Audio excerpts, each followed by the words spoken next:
Bonjour à toutes et à tous, je suis ravie de vous retrouver pour une nouvelle émission de La Vérité en campagne. Mon invité aujourd'hui est Pierre Cuny, maire de Thionville et président de la nouvelle grande agglomération.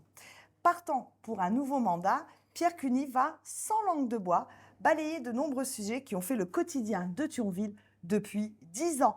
Bonjour monsieur le maire. Bonjour Je Laurence. pourrais dire bonjour Pierre.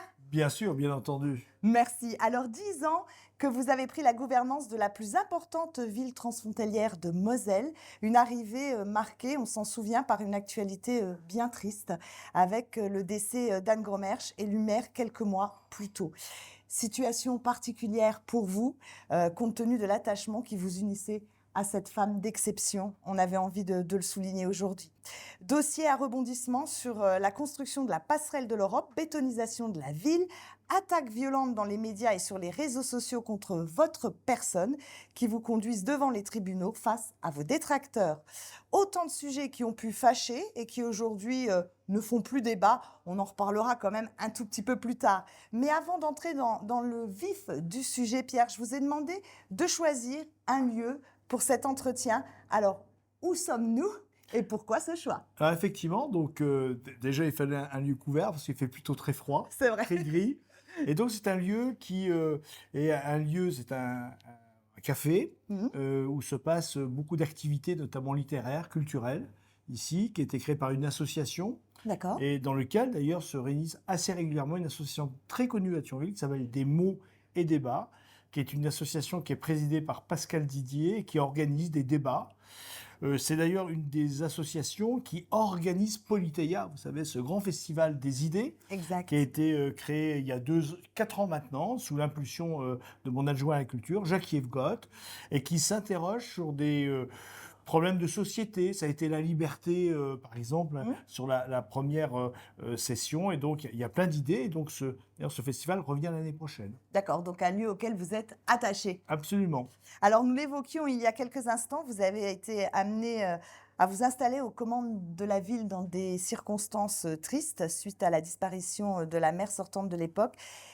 Qu'incarnait et qu'incarne encore pour vous, Pierre, Anne Gromersch, qui avait fait de vous, on le rappelle, son premier adjoint? C'est une histoire fusionnelle entre elle et moi, sur le plan affectif, intellectuel. Vraiment, c'est une rencontre, car je rappelle qu'elle, comme moi, nous sommes arrivés en politique en 2008, Oui. dans des circonstances très particulières. Défaite de Jean-Marie Demange, qui a amené, bien sûr, à son acte dramatique, hein, donc, et son suicide. Et puis, elle s'est retrouvée, elle, en tant que suppléante, et moi, en tant que progressivement chef de l'opposition, à nous retrouver tous les deux. Je dis toujours l'expression deux petits oiseaux tombés du nid et qui ont eu très rapidement une approche identique sur le plan politique, mais une vision politique identique. Voilà, on dit ce qu'on pense, on pense ce qu'on dit, et Et on puis agit. un compagnonnage formidable qui s'est terminé dramatiquement, mais de par sa maladie, ça nous a aussi beaucoup réunis. J'étais son médecin, et donc voilà, donc c'est des choses effectivement à la fois très douloureux. C'était pour moi une des périodes les plus compliquées de J'imagine. ma vie personnelle, puisque je rappelle qu'à l'époque j'étais chef de pôle à l'hôpital, hein, donc Mhm. j'avais une carrière professionnelle qui était très remplie. Et donc, c'était un changement total dans ma vie, dans sa vie.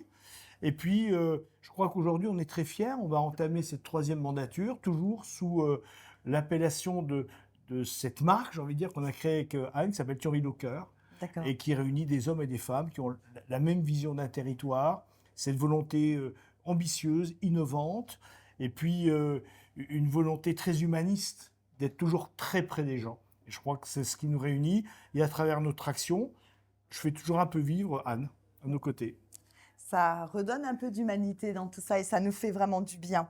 Alors, parmi les sujets qui ont animé votre début de mandature, la construction de la passerelle de l'Europe qui enjambe la Moselle, c'est un coup d'épée dans l'eau pour vos opposants, ça?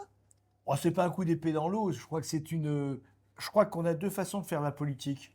Soit avoir une vision de son territoire et agir immédiatement auprès de nos concitoyens, mais avoir une vision de développement du territoire.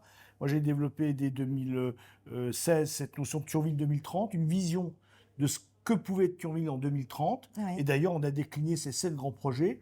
Et un des projets était bien sûr le désenclavement de la gare. Et aujourd'hui, cette passerelle, si décriée à un moment donné, par en fait peu d'opposants, mais qui faisait beaucoup de bruit. Aujourd'hui, c'est 4000 personnes qui l'empruntent tous les jours et il suffirait que je ferme cette passerelle pendant 2 jours pour voir la bronca que cela provoquerait. Non, je crois que les détracteurs avaient surtout une volonté de nuire à la fois à la ville et à la fois à notre vision, parce que cette équipe auquel je suis très attaché, mon équipe Turvel au cœur, on a vraiment une vision de territoire et de développement. Et lorsqu'on passe, par exemple, de 900 étudiants à 2500 étudiants, je rappelle que la passerelle dessert aussi le campus universitaire. Oui. Donc tout ça sont des éléments qui ont permis de transformer la ville. La passerelle a été pour moi le marqueur le plus important ces 30 dernières années en termes d'urbanisme à Thionville. D'accord. Alors, durant 2 ans, vous n'avez pas été épargné non plus par des attaques ciblées contre votre personne, hein, personnellement. On va appeler ça l'affaire des Thionville Leaks. Le tribunal a tranché. Ouf, soulagement pour vous? Non, à aucun moment j'ai été très serein. C'était tellement absurde. C'était une histoire montée de toutes pièces par un individu qui se présente d'ailleurs aujourd'hui, qui prétend partir à la conquête de la ville de Thionville, montée de toutes pièces, inventée de toutes pièces, avec des éléments ici et là. Alors je rappelle que à chaque fois qu'il y a eu procès, il n'a pas gagné les procès, il a été relaxé au titre de la bonne foi. Par contre, le caractère diffamatoire a toujours été prouvé. Et ce lanceur d'alerte, comme il s'appelle, à chaque fois plaidait sur le fait qu'il n'avait pas eu les bons documents. Pour quelqu'un qui est lanceur d'alerte, pour quelqu'un qui se caractérise comme un journaliste d'enquête, ceci est très marrant. Voilà. Moi, ça m'a jamais atteint parce que c'est quelque chose qui était tellement absurde et tellement loin de ma personne. J'ai derrière moi 40 ans d'activité médicale. Je pense que j'ai jamais failli dans ma tâche. On n'est jamais parfait les uns Bien les sûr. autres. J'ai jamais failli dans ma tâche. Et d'ailleurs, beaucoup de gens, énormément de gens, prenaient ça plutôt sur le ton de la rigolade que sur la véracité des choses. Et puis effectivement, la Cour d'appel de Nancy a classé tout ça, tout est réglé. Et on n'en parle plus. Voilà. Alors justement, on va revenir sur l'autre casquette. Lors de la crise Covid, Thionville a été cité en exemple au niveau national. C'est le docteur Cuny qui était à la manœuvre ou l'élu conscient de la dimension dramatique de ce cataclysme sanitaire? Alors, les deux, c'est-à-dire que dès 2014, avec Anne, lorsqu'on est parti, j'ai pris bien sûr toute la partie sanitaire, sociale de la mairie. Et d'emblée, j'ai indiqué que dans les politiques publiques, il fallait qu'à un moment donné, il y ait une notion de prévention, d'éducation à la santé. Et donc très tôt, hein, dès 2014. Et donc effectivement, c'est le docteur qui a réagi lorsqu'il y a eu la crise Covid. On a tellement réagi qu'on a été cité quasiment comme la ville qui a le mieux réagi. Je rappelle que j'ai créé, un mois après le début de la crise Covid, un centre de dépistage et de traitement du Covid à Thionville, à l'intérieur de la ville.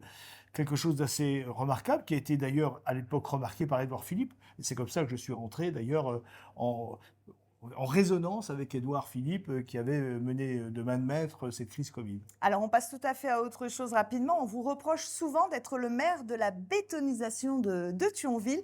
Une image dégradée, une caricature de votre action pour la revitalisation de la ville. On qualifie ça comment? Non, une qualification politique simplement, parce que en fait, celles et ceux qui m'ont amené sur cette terminologie sont ceux qui aujourd'hui me reprochent de ne pas avoir assez construit. Donc c'est très marrant. Vous savez, la politique, il y a une chose que les opposants devraient avoir en tête, c'est que tout se garde.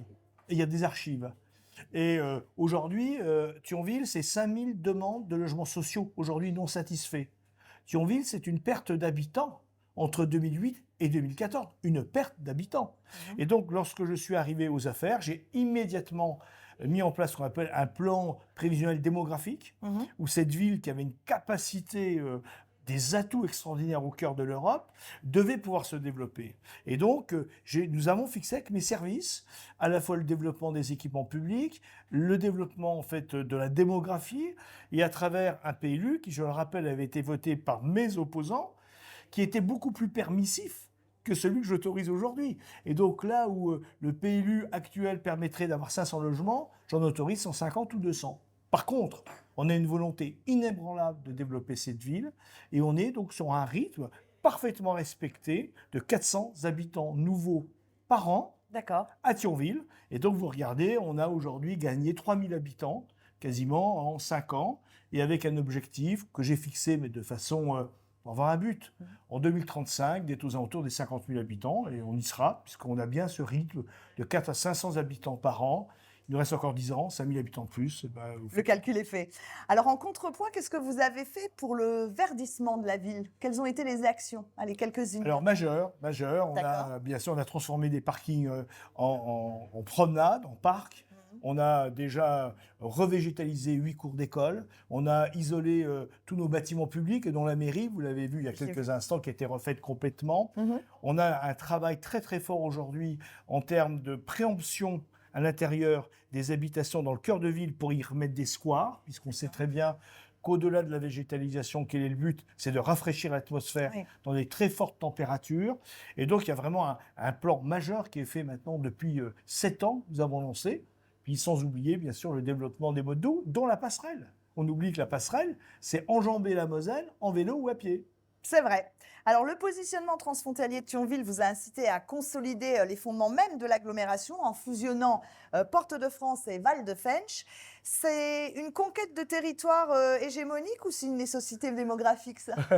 Ah non, c'est pas hégémonique. Thionville, effectivement, a trouvé sa place de la ville-centre du Nord-Mosellan. Maintenant, c'est à la fois, ça fait suite à la création du pôle métropolitain frontalier et surtout de ce lien très fort qu'on a développé avec Michel Limgot, homme de gauche par rapport à un homme de centre droit, une vallée industrielle par rapport à un territoire très commercial et tourné vers le tertiaire. Et donc non, c'est la vision de deux hommes qui se sont dit à un moment donné, on a des atouts extraordinaires, il faut qu'on pèse vis-à-vis du Luxembourg, on a un morcellement des EPCI, qu'on appelle des comités de communes ou d'agglomération sur le territoire, à nous de lancer cette fusion de cette grande agglomération qui est unique en France. Je le rappelle à toutes et à tous, fusionner deux agglomérations pour créer une grande agglomération est unique. Ce qu'on voit, et vous le voyez partout, c'est soit des absorptions, soit des villes ici et là qui rejoignent une grande agglomération. Là, c'est la fusion de deux territoires, l'un de 85 000 habitants, l'autre de 70 000, pour créer cette grande agglomération de 160 000 habitants. Alors, le commerce de centre-ville, lui, a toujours été au cœur de vos préoccupations, ça on peut le dire. Vous avez fait la chasse aux locaux vacants en passant de 28% en 2014 à 8% aujourd'hui.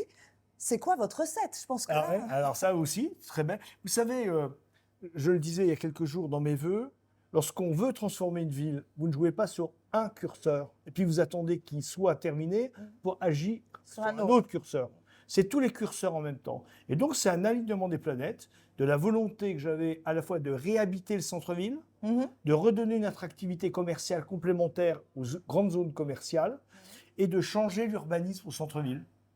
La passerelle, la végétalisation que nous avons fait aujourd'hui, on a des places, pour parler de la végétalisation, qui sont totalement végétalisées maintenant, alors qu'avant c'était du minéral.